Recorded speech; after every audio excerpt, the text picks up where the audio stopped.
To stick with Netflix and The Crown as the debate over the issue of the truth in the series continues to rumble on. Daily Mail columnist and the Queen's biographer Robert Hardman told us where he thought the series had gone wrong. We've got the makers of The Crown doing their usual sort of dancing around saying, oh, it's only a drama, but it's all true. Their historical consultant was in the papers at the weekend saying, it's all too true. And what they're very good at doing is sort of picking on a few things that did happen and go, well, look, this happened, and that happened, and that happened, and that's in The Crown. So, of course, it's all true, and we're questing for an inner truth. And then you point out, yeah, except that's wrong, that's wrong, that's wrong. And they just say that we're being nitpickers.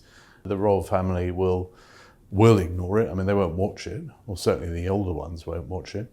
And there's not much they can do. I mean, over the years, when you think of all the trials and tribulations, particularly during the 90s, the period this is set in, I mean, frankly, The Crown is pretty second order when it comes to irritants compared to some of the things they've had to put up with over the years. I mean, they'll cope with it. They always do. They get through these things.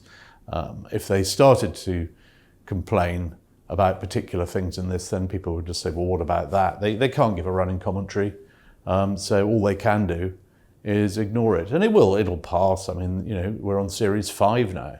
The only problem is as it gets to the present day, there are more and more people around who are either depicted in it or who remember what happened for real. And I think a lot of people will be hurt by it. I mean, over the years, I've found all sorts of people who've been hurt by this program. I mean, in one of the early series, there's the first captain of Britannia is depicted as a sort of World War II shirker, someone who didn't do his duty. The actual real first captain of Britannia, the real person, Connolly Abel Smith, was a hero in the First World War and the Second World War. One of the first men to fly a plane on and off an aircraft carrier, torpedoed in the Second World War, a very great sailor.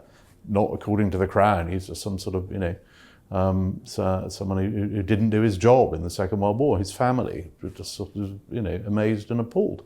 And so it goes on. You just get this sort of casual disregard for the little people. And but over time, I think people will come to see that, yes, it's great, it's only a drama. But what I would say to all those watching is don't believe it. Take it with a pinch of salt. And when you see these high-minded, lofty proclamations by the makers that it's all based on some lofty, brilliant inner truth and hours and days of meticulous research, no, it isn't.